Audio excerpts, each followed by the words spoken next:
ನೋಡಿದ್ರೆ ಅನ್ಸುತ್ತೆ. ಕೊಪ್ಪಳದ ಕೇದಾರನಾಥ ಅಂತ ಪ್ರಸಿದ್ಧಿ ಪಡೆದಿರ್ತಕ್ಕಂಥ ಶಿವರಾತ್ರೇಶ್ವರ ದೇವಸ್ಥಾನ ತಾವೆಲ್ಲ ನೋಡ್ಲೇಬೇಕು ಒಂದ್ಸರಿ. ಒಳ್ಳೆ ದೇವಸ್ಥಾನ. ಇಡೀ ಕೊಪ್ಪಳ ಭಾಗದವರಿಗೆ ನಿಜವಾಗ್ಲೂ ಅದು ಕೇದಾರನಾಥ ದೇವಸ್ಥಾನ ಅಂತಾನೆ ಇವತ್ತು ಪ್ರಸಿದ್ಧಿ. ಆ ತರ ನೋಡಕ್ ಅಲ್ಲಿ ಒಂದು ಭಕ್ತಿ ಇದೆ. ಈ ದೇವಸ್ಥಾನದ 41ನೇ ವರ್ಷದ ಮಹಾಶಿವರಾತ್ರಿ ಉತ್ಸವ ಇದೇ ತಿಂಗಳು ಬುಧವಾರ 26ನೇ ತಾರೀಕಿನಂದು ಜರುಗಲಿದೆ. ಈ ಒಂದು ಕಾರ್ಯಕ್ರಮದ ವಿಶೇಷ ದಿವ್ಯ ಸಾನ್ನಿಧ್ಯವನ್ನ ಶ್ರೀ ಮನ್ನಿರಂಜನ ಪ್ರಣವ ಸ್ವರೂಪಿ ಜಗದ್ಗುರು ಅಭಿನವ ಶ್ರೀ ಗವಿಸಿದ್ದೇಶ್ವರ ಮಹಾಸ್ವಾಮಿಗಳು ವಹಿಸಿಕೊಳ್ತಾ ಇದ್ದಾರೆ.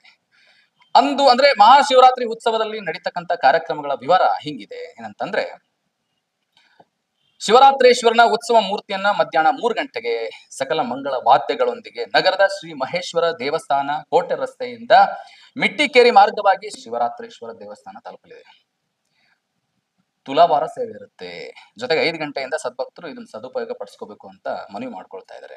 ನಡೀತಕ್ಕಂಥ ಕಾರ್ಯಕ್ರಮಗಳು ಸಂಜೆ 6 ಗಂಟೆಗೆ ದೀಕ್ಷಾ ನಾಟ್ಯ ಕಲಾ ಸಂಸ್ಥೆ ಇವರಿಂದ ಭರತನಾಟ್ಯ ಕಾರ್ಯಕ್ರಮ, ಇನ್ಸ್ಪೈರ್ ಡ್ಯಾನ್ಸ್ ಅಕಾಡೆಮಿ ವತಿಯಿಂದ ಅದು ಅವರು ಮರಿಯಮ್ಮನಹಳ್ಳಿಯಿಂದ ಬರ್ತಾರೆ, ಅವರಿಂದ ಡ್ಯಾನ್ಸ್ ಅಕಾಡೆಮಿ ಡ್ಯಾನ್ಸ್ ಎಲ್ಲ ಪ್ರದರ್ಶನ ಇರುತ್ತೆ, ನೃತ್ಯ ಪ್ರದರ್ಶನ ಇರುತ್ತೆ. ರಾತ್ರಿ 8:30ಕ್ಕೆ ಮನ್ನಿರಂಜನ ಪ್ರಣವ ಸ್ವರೂಪಿ ಜಗದ್ಗುರು ಗವಿಸಿದ್ದೇಶ್ವರ ಮಹಾಸ್ವಾಮಿಗಳಿಂದ ಆಶೀರ್ವಚನ ಇರುತ್ತೆ. ದಯವಿಟ್ಟು ಇದನ್ನು ಮಿಸ್ ಮಾಡ್ಕೊಳ್ಳೇಬೇಡಿ.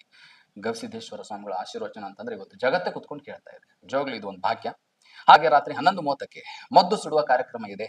ರಾತ್ರಿ 12 ಗಂಟೆಯಿಂದ ಬೆಳಗ್ಗಿನ ಜಾವದವರೆಗೆ ಭಜನಾ ಕಾರ್ಯಕ್ರಮ ಇರುತ್ತೆ. ಅಂದ್ರೆ ಜಾಗರಣೆ ಮಾಡ್ಬೇಕಲ್ಲ ಶಿವರಾತ್ರೇಶ್ವರ ದೇವಸ್ಥಾನದಲ್ಲಿ ಅಂತ ಹೇಳಿ ಎಲ್ರು ಹೋಗಿ ಶಿವನ ಭಕ್ತಿಗೆ ಶಿವನ ಕೃಪೆಗೆ ಪಾತ್ರರಾಗಬೇಕಂತ ಮನವಿ ಮಾಡ್ಕೊಂಡಿದ್ದಾರೆ.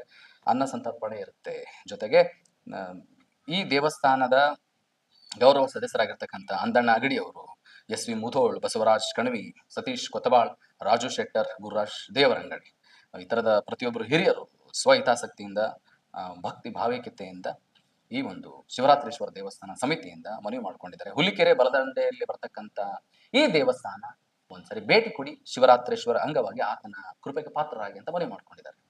ನೇರ ನಿಷ್ಠುರ ನಿಖರ ಸುದ್ದಿಗಳಿಗಾಗಿ ನೋಡ್ತಾ ಇರಿ ಭಾರತ್ ಒನ್ ಕೊಪ್ಪಳ ನ್ಯೂಸ್. ನಾನು ಮಂಜುನಾಥ್ ತೋಟಗೇರ್.